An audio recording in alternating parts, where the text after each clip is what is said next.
Welcome back to ASD, A New Perspective, the podcast show where we help you understand what is going on in the mind of your child. And we encourage you that growth for your child is possible. I'm Kat Lee, and in this week's podcast, Dr. Gutstein continues his series, Why RDI and What Is It, with part 2. Let's listen in. So, what do we know? Right?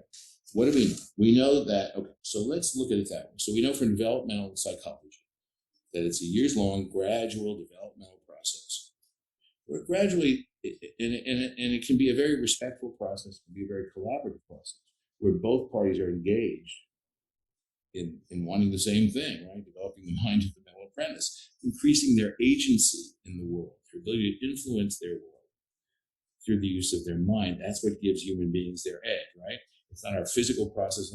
We can't run faster than jaguars. We can't climb trees better than, animals. What we can do is use that part of our mind, right, to improvise, to use experiences in the past and rapidly match them to what we're dealing with, knowing that we can then look at what's the same and what's different. That flexibility, that mental flexibility, that mental agility that we have, that's what gives human beings the evolutionary edge in the world. That's how we've succeeded and continue to evolve. And in this century, in the 21st century, as we see, that's become, that's just gone through the roof in terms of the need for it, right? There's always going to be a need for what we might call the traditional static intelligence. There's always going to be some degree of it. But more and more, that's being taken over by artificial intelligence, right? Those abilities. Or you have the tools right there to get information that you don't have to store it in there. And it's become, at each decade, it's just less and less valuable, less and less necessary. And there are fewer situations where we can get by with it, right? And we have more and more of a need for what I call dynamic intelligence, okay?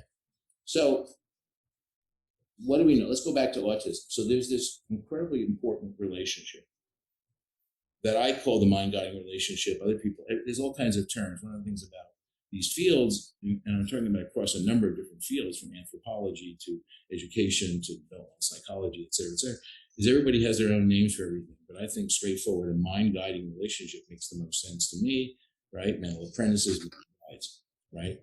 Makes the most sense to me, all right? So this mind-guiding relationship is an essential over the years, and it evolves. It has to evolve. It has to develop. The apprentice has to take on more responsibility for it, have experiences, bring them back, process them on their own, start to use peers to do that over time, right, et cetera, et cetera. There's an evolutionary process where you become more self-guiding, never necessarily losing that need for others, whether it's when you're married, whether it's having good friends, to help you with that. There's never the goal is not to become completely independent, right? But to be able to experience that both personal and interpersonal agency. So anyway, let's go back to autism.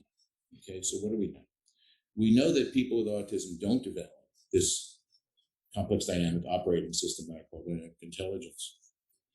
But the other thing that's not controversial when we go now refer to what we call the infant toddler research on children who have not yet been diagnosed, but then are followed through or retrospectively looked at, who go on to develop autism. Of course, we have many, many, many studies, about hundreds of studies now. And again, what do they tell us? Just like with adults, there's an enormous diversity in these infants, and you're not going to find one vulnerability. People tried so hard. It's this sensory, it's motor. They weren't able to do it. There isn't one thing, one cause of autism, right? It's a pathogenic, what we call a pathogenic problem, where a number of initial potential vulnerabilities can combine in different ways to form a common loss of a developmental pathway. We're talking about the loss of a pathway, right, of development. In this case, the loss of a dynamic intelligence pathway, right? And the one thing that is incontrovertible, that is among all that diversity, right, is that these children, these infants, these toddlers, are unable to contribute what's needed. I mean, it's a mutually contributing relationship so that parents can form with them a mind-guiding relationship, and never able to do that. And that's this, and again, a unique quality of autism, right, is that parents, by and large, can be excellent, can have great success with their other siblings who don't have this problem, can do everything they initially, because eventually it gets very distorted, but initially, other things you would ever expect from a parent, and still completely fail to form this mind-guiding relationship with a child who isn't providing their part of what's needed in the relationship. Their part being, right, one, the growth, what we call growth-seeking motivation. And what we mean by that is the desire to try new experiences, to encounter novelty, to explore in a productive manner, to right, to continue to try to do more. Right, you know, I have a 4-month-old grandchild with me now, and I have a 4-month-old, I have an almost 3-year-old, and I have a 6-year-old, and it's really fascinating in different parts. My 4-month-old, you have to be still very sensitive. The growth seeking is starting to emerge, but she's still, you know, I talk about these two motivations. One is stability maintaining. If any of you have been suffer a severe trauma or crisis, you know that you're not really interested in growth for a while. You want to hide under the bed, you want everything to be the same. You know, that's stability maintaining. If you're dealing with a 2-month-old infant, you know that if you pick them up too quickly, if you move around, if there's too much noise, they lose it, right? They want to maintain stability. Now, yes, they are learning and such, but basically, if you're a parent, intuitively you're experiencing the need to maintain a continuous environment, right? You're not thinking about what they're going to learn, to feed them, to keep them satisfied, but that gradually starts to change. So I have the 4-month-old now, so who is sort of in that transitional point, because she doesn't have a lot of any agency. She can't really use her hands yet to hold things and explore them herself. She doesn't feel very competent in the world. No, you know that you got to change your diaper and do this stuff, but little subtle things, there is not much subtlety there. You either keep them happy or they're not happy or they're upset. But with her, you can tell there's much more of a range of expression and communication, even at 4 months, to let you know how you can make an adjustment, or if something you're doing is working, right, to keep going. So we start to see the onset of growth seeking very early. And of course, that just takes off later on. The more they have some agency themselves, the more they can use their bodies to move, to hold things, the more confidence they have, the more they want to expand it and you know, master new things and try out new things. And the more resilience they have as well when things don't work out. And that's my almost 3-year-old who, you know, falls down about 8 times a day.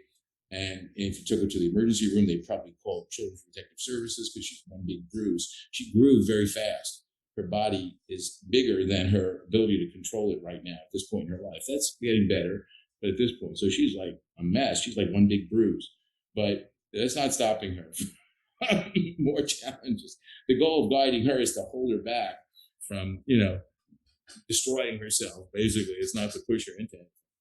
But I'll get into that at a different time. So anyway, what do we know? The research is clear. We're talking about hundreds of studies. We're talking about lots of research all over the world done by so many groups. By the middle of the second year, it's very clear that the mind-guiding relationship has not been formed.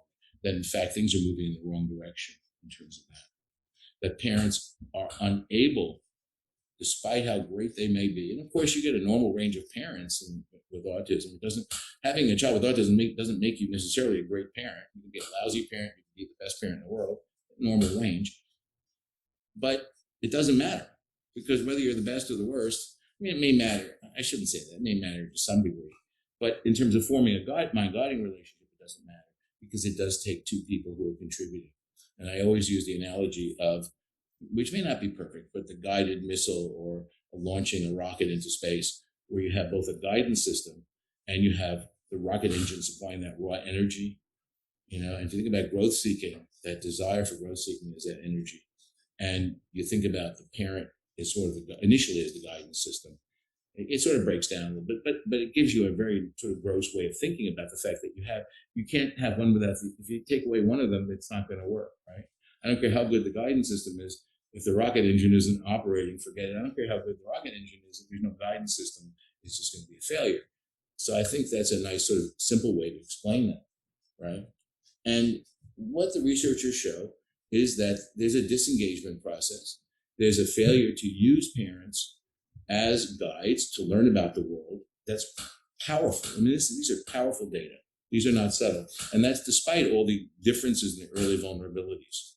So what do we know? We know that the mind-guiding relationship what's universal is it's not forming, and we can see that very early on, right?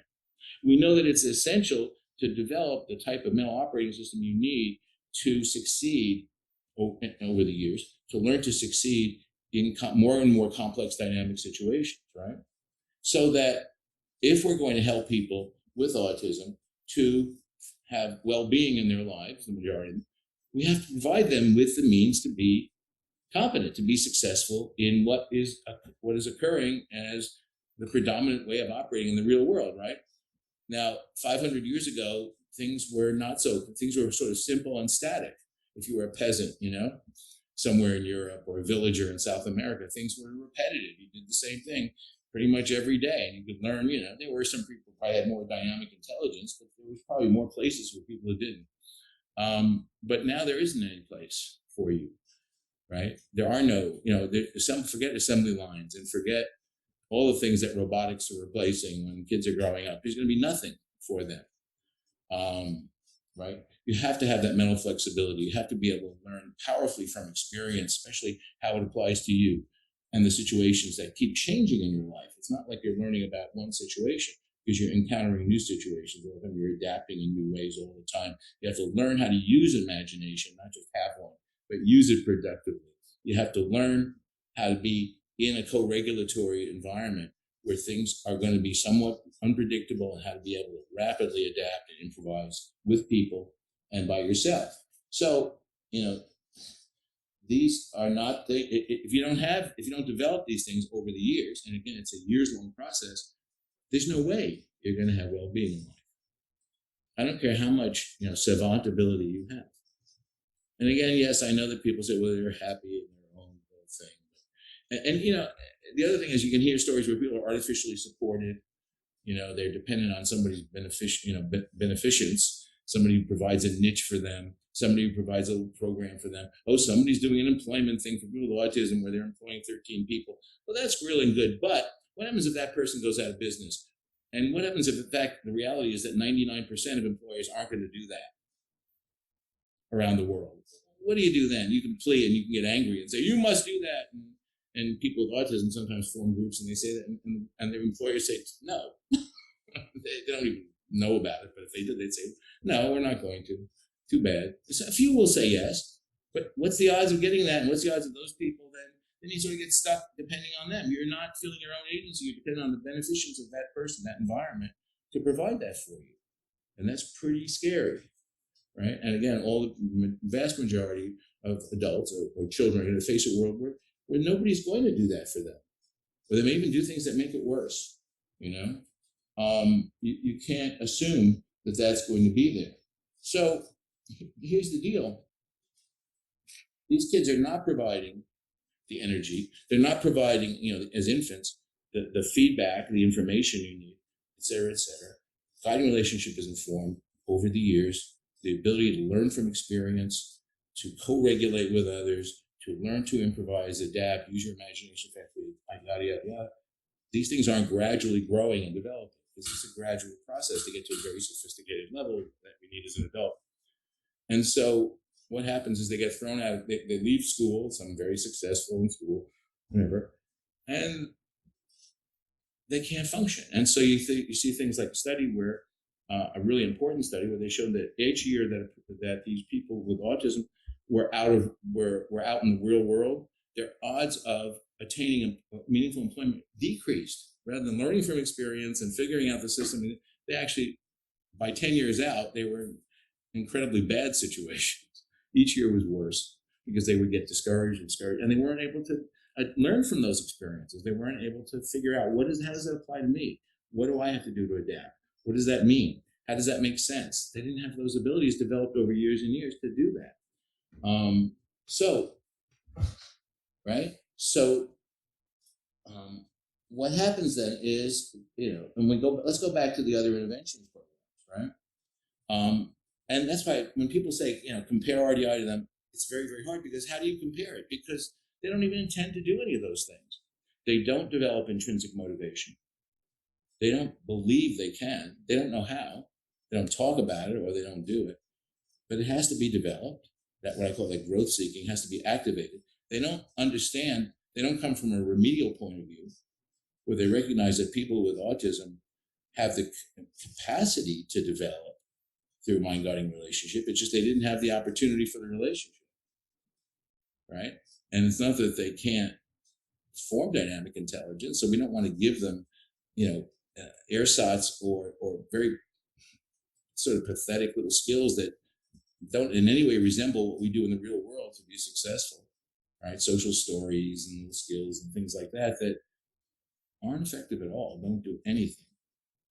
We don't want them to be dependent on the benevolence of their well-meaning peers or employers or family members their whole lives, and feel dependent on those people, right? And that's it. We don't want to have relationships, but we don't want to have relationships based on pity or based on their illness. And we want to empower them. And what I mean by that is I don't want people with autism to identify primarily as autistics. I think that's one of the most tragic things I've seen, and partly due to the internet, is you see groups of people with autism, and I'm not talking about denying you have it, which is very different. I'm talking about people saying that's my primary identity, whether I'm a nice tempered person, empathic, or I hate you, whether I'm a people person, non-people person, whatever, is somehow that this lack of a mind-guiding relationship is the thing that is the primary in your life. Well, it shouldn't be. And of course, what we try to do is say, no, and we're not asking you to deny it or to say it wasn't challenging, but you're a person who has a unique identity. You're a person who, I have, Rochelle and I talk a lot about the kids we've seen who are now are adults, and they're different as night and day in terms of what they're doing and everything. They're just people. And they all know that what they've struggled, been through. But, I had one guy I was just talking with who is in 3 hard rock bands, and he's formed them. And, I hate the music. I have to hate, but it's a genre, and he loves it. And he has no idea how he's going to support himself a year from now. And he's not worried about it. He says, I'll do it. I've always done it. Another guy's a banker who just got married in New Jersey, very solid banker type guy. Another guy, was working on a classified project out west somewhere, working for the Defense Department, doing God knows what, highly secret classified stuff. Another guy's a classical musician here in Houston, does a lot of gigs. Endless series of things, and they're all different. Somebody are more people persons, and they just love being around people. Some are less, like anybody else. Some are introvert, extrovert, and they figure out who they are as human beings. One of the aspects is the autism, but really, if you think about the autism being the failure of a mind-guiding relationship, and now they have it, that's not a really good definition for them anymore. They can think about the vulnerabilities that are still there that contributed to the loss of that. Some people may have more sensory issues and live with those, or more this or that. Some people don't. So they look at, but that's more like what we all should be doing, is looking at our limitations, our vulnerabilities, our strengths, which we can do something about, which we can't, right? But so autism stops having much of a meaning for them, doesn't it? They're not denying it. They've known it, their parents, but what is it, right? And so I think we're the only ones who try to do that as well, and to form collaborations. I was thinking about, there's a whole group of people who've been through ABA now, adults who are really getting angry about it on the internet. Kat was talking about that. Other people who are like upset with what was done to them. And it's because a lot of these treatments treat them as objects. They're like things done to them, right? And what's different here, one thing you can say is different, is RDI, it's not that we follow the child's lead, which is insane. If you're a parent, you think you're nuts to do that. But yes and no. But that we respect everybody. We try to empower them. We try to provide agency for children within limits, right?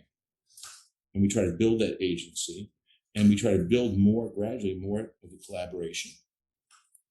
And as much as possible, have the child understand what we're doing together, right? Now, there's an initial step where we're having to form a guiding relationship, sometimes, very often, with children who have formed powerful defense mechanisms because of their experience against engaging like that.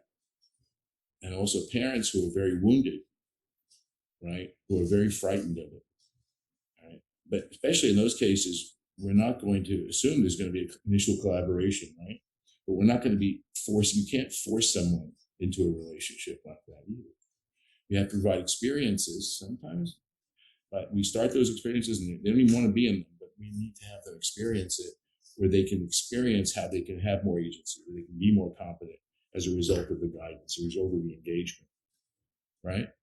And then gradually, once that growth seeking starts to kick in, then it becomes more mutual, then it becomes more exciting. So there's an initial stage of having to prepare people to form that relationship, which is probably one of the most crucial stages. Then the next stage, which is learning to use that relationship and over a period of years to form dynamic intelligence, to form something. And then a real critical stage where you start to transfer that to the child, adolescent, to become more self-guiding, or relying on others, right, to do that as well. There's sort of different stages as an evolution of this process, which I don't see. And then there's a lifelong support that we want to provide. There's also an RDI, of course, so we use things like the online, cloud storage for knowledge. We try to say, well, there's certain parts of this process of dynamic intelligence that can be what we call a hybrid. It doesn't have to all be in your head. And that's what we're all doing. By the way, it's not any different than modern people are doing, by the way we use the internet, the way we use Google, the way we use databases. We use that for personalizing knowledge, which I think all people should do. So, there are other aspects of RDI that I think are very creative, very innovative as well. But I think that there's so much of a difference in the aspect of saying, look, just because you have this diagnosis, right, doesn't mean that we can't remediate, that we can't form a guiding relationship, that you can gradually learn. Now, one thing that's very difficult, what are the obstacles to RDI? You can talk to people about that. One is that underlying all this, there's still a belief that people with autism that you can't have remediation, that you can give them little compensation skills, right? But that you can't address, right, the underlying, what we call dynamic intelligence issues. The second issue has to do with the political or historical hold, and that is more related to ABA, to some degree teach as well, where psychologists imported programs that at that point in time were limited to people with more moderate to severe mental retardation, which is not used, that's the term that was used, and said, well, these are children with autism who have moderate to severe mental retardation. I remember back years ago when I was first getting into the field, and this is early 90s already, Gary Mesavov, who was one of the heads of the TEACH program under Eric Shoport, said to me, Steve, one of the things you have to realize is the vast majority of these kids are mentally retarded. That, again, the term intellectual disability we use now. And he was wrong. He was absolutely wrong. But the fact is, he took this program, TEACH, that had some value, they thought had some value with those more significantly impacted kids, and just threw it into autism. And what the behaviorists did was they took a program that they were using with schizophrenics in state mental hospitals when they were confined in hospitals before they developed Thorazine and things like that decreased negative behaviors. And they took that and said, well, we're going to use it for people with autism. So there's been a history, just like Alan Greenspan took child psychoanalytic play therapy, which is what floor time is. Believe me, I had intensive supervision in this when I was at Rutgers Medical School during my postdoc year, in doing it actually, not with autism because it doesn't make any sense. And said, well, let's just throw that into it. It's like these kids have been, for many years been treated like, well, you can't help them anyway, so just let's try this, let's try this, let's try this. Things like Lego therapy. But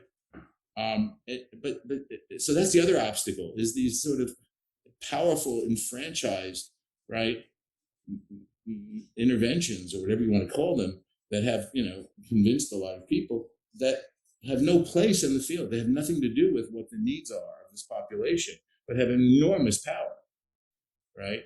ABA has absolutely no place in the process. of developing, right, what we need for well-being. Absolutely not. They don't even think about developing those things. And yet they are still the predominant, right, intervention. So you have this entrenched power that doesn't want to give up, like always, right? And economic reasons, all kinds of reasons, right? You have these implicit beliefs that people with autism are autisms, not just people, like people with learning disabilities or AD. And so that no one has even tried to remediate until we did a formal relationship, guiding relationship, and instead they give them these compensations, or they try to advocate for them and say, well, the world has to adapt to them, and which is great for everyone. I wish the world would adapt to me too, but it's unlikely to happen for most people. And I have to think about people in Uganda as well as people, in New Zealand who have a great system. People in Uganda, there ain't gonna be no government adapting, or Iran, there's not gonna be any government adapting them, or most of the world.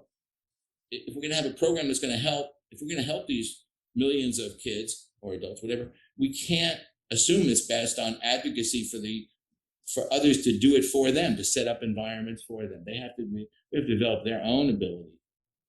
Now, there's a halfway point where, unfortunately, it's not happening, and another big obstacle, which is the way we learn, neurotypical children learn through their guided experiences, is they're able to be in environments. Parents are able to curate, what I call curate, or set up environments that are just a little bit more challenging than what they're capable of with the support, right? Once you get past a certain point of early development in our society, people with autism they're not allowed to do that. They're thrown into school, they're thrown in here and there. And the older they get, the worse it is. That they never practice environments, there's never growth environments, there's never mastery environments. They don't get opportunities to gradually develop. And I think that to me is one of the biggest obstacles we all face. And something I would explain to people is we have to provide children, any child, for growth with environments. We have to curate some experiences that are challenging but not overwhelming, that are carefully done so that there's a potential for growth. Not that they're always going to grow or even the way they, but if their day is one of being overloaded, overwhelmed, or sort of just given more garbage to do, right, more static things to do, we're not going to see any growth. Thank you, Dr. Gutstein, and thank you for joining us for ASD, A New Perspective, the podcast show where we help you understand what is going on in the mind of your child. And we do continue to encourage you that growth for your child is possible. I'm Kat Lee. See you next time.